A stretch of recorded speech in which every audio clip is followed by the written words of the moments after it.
Your targets are Dr. Pavel Friedel and Dr. Akane Akanawa, brilliant and unethical transplant surgeons. Both were involved in performing an operation on a billionaire's son.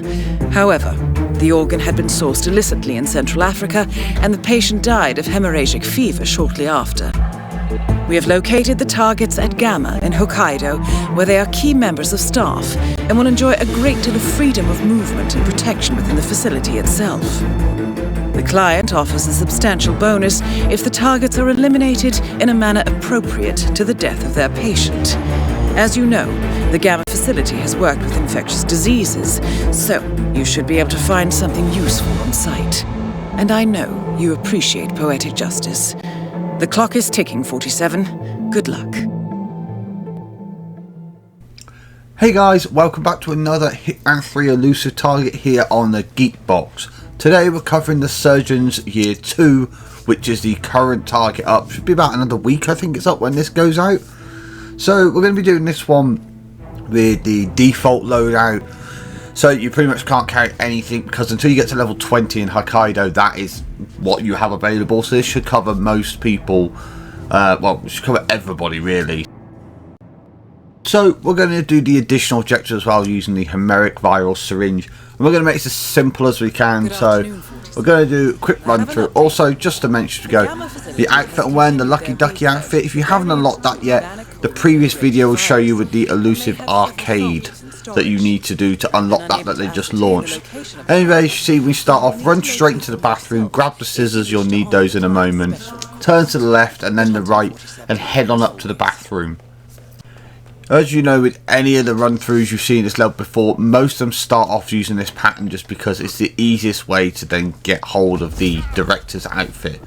So moving in, taking straight out the VIP that's in there, you can then just drag him up and stick him into the closet that's there, and this will give you the opening that you need to chuck him here into the cupboard. Then best bet is to wait around here in the bathroom. If you go out there, you get a chance of running into Jason. It starts off a conversation that pretty much messes up this whole thing. So something about here I generally like to do is keep an eye. There you go, see him go there. You're safe from him from here. You're waiting until he gets to the top of the stairs and takes his position where he stops and stands for a moment, because then this will actually place you in the sound area. Then you can use the scissors to distract him and get him in where you need him. So that's the direct pop in there. I have a habit, I like to close the door and reopen it just to make sure it doesn't do that whole thing where it closes as you throw the item and they don't hear it. But you can either listen out for him or use your instinct to see that you know he's followed it in, and then grab him and drag him through. Obviously grab your scissors again because you may need those later on. There's a part of this mission with an enforcer where you can either sneak past them, or if he's just started his thing, it's quite a bit of a wait, so you can just use the scissors then to ping him out of the way. Anyway, we've got our director's disguise now with the funky wig. So head out to where you actually saw the director from, and then take your path on up, and it will just run you up through to the surgeon's area, which is where both your targets and the syringes that you need will be available. This bit always gets going through it. This used to be a high-res area. They didn't update, and the floor, see, they lowered the resolution. It's really pixelated now. And I actually didn't notice it the first couple of times, and I saw somebody else's video where they pointed it out, and since then I've not been able to take my mind away from it. So this is the enforcer I mentioned a bit earlier. It's not too bad where he is here in sequence, but what I will do, I will fast forward to when he moves out the way again.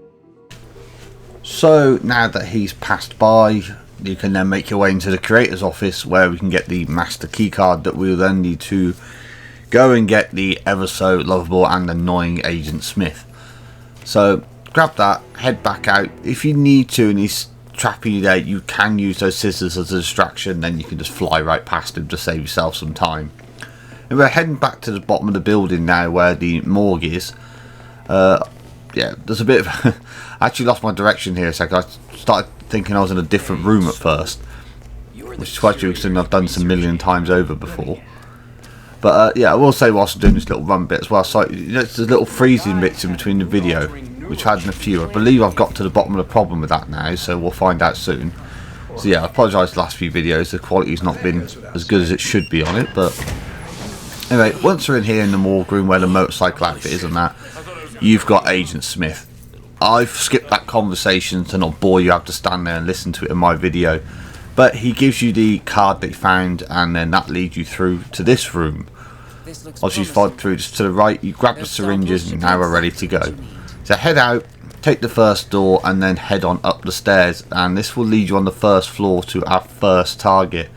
Sometimes for this target you have to actually stand and wait around for this guard to completely move away, and then you can sneak up behind her.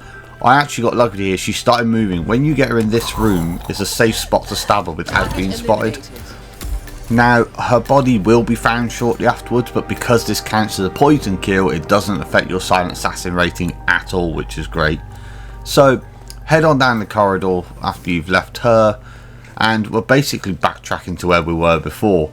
Obviously, what we're looking to get into is the cafe, restaurant room that they've got. So, again, I don't know what it was with this, but I did that twice, took the wrong turn, and I realised I walked in now. I was like, why am I running right the way through? It's just I've done this matter. I think the problem is, well, I record this about 2 o'clock in the morning after work, which probably doesn't help with the brain process of remembering everything I'd done earlier in the day as practice for this, to make sure I had this down before we went. But anyway, now we're in here. Basically, you've got to get behind that bar really to grab the coin that they've got there, as again with the pain you don't get to start with anything. There is an enforcer there. Obviously, you just sneak behind him here, or wait for him to walk to the top of the stairs, and then you can just sneak in and grab the coin anyway. Backtrack out, sticking as far away from him as you can so he doesn't spot you and break your disguise, as for some reason he's one of the few people in this place that can actually recognise that you're not the director. And then we wait in this side room here. Eventually your second target, Friedel, will make his way into this room and have somewhat of a humorous conversation with the guard there. But again, this takes time, so I'll skip forward so you don't have to sit and watch it through the video.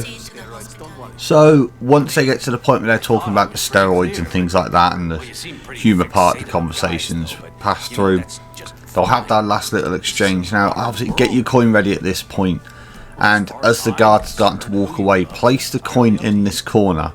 This isn't massively necessary, but if you get him to come to this corner when you do hit him with the syringe, it just pretty much eliminates any chance of somebody spotting you at side notice.